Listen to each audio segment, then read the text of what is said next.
శేఖర్కి ఇలాంటి కలలు ఎన్నో ఉండేవి. కానీ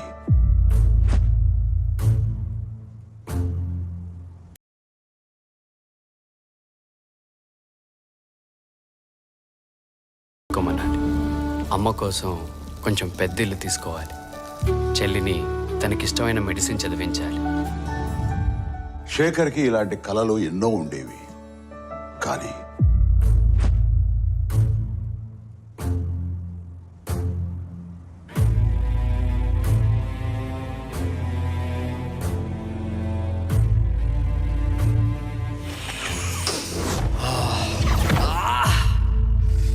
డ్రగ్స్ అలవాటు అయ్యాక శేఖర్కి తన కలలతో పాటు జీవితంలో మరెన్నో దూరం అయ్యాయి.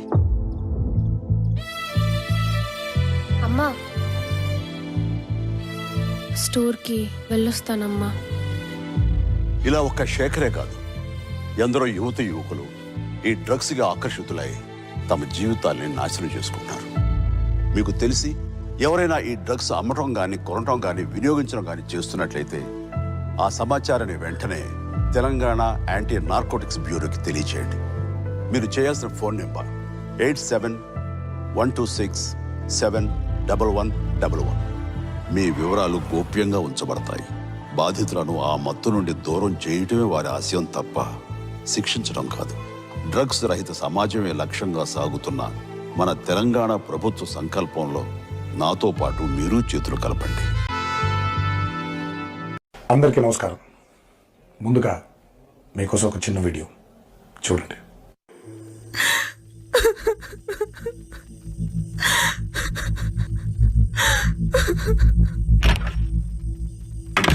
శ్వేత, ఏమైంది? ఏమైంది?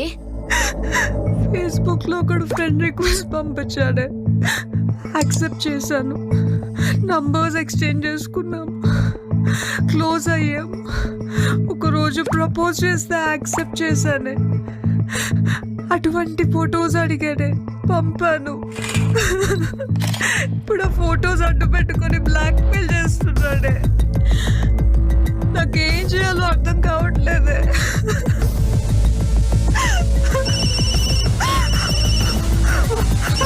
ఏం కాదు, టెన్షన్ పడు.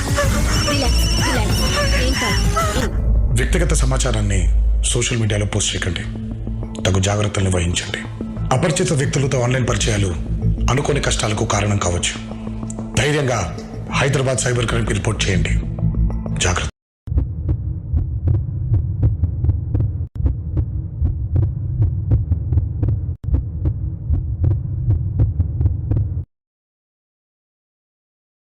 Thank you very much watch చేసినందుకు.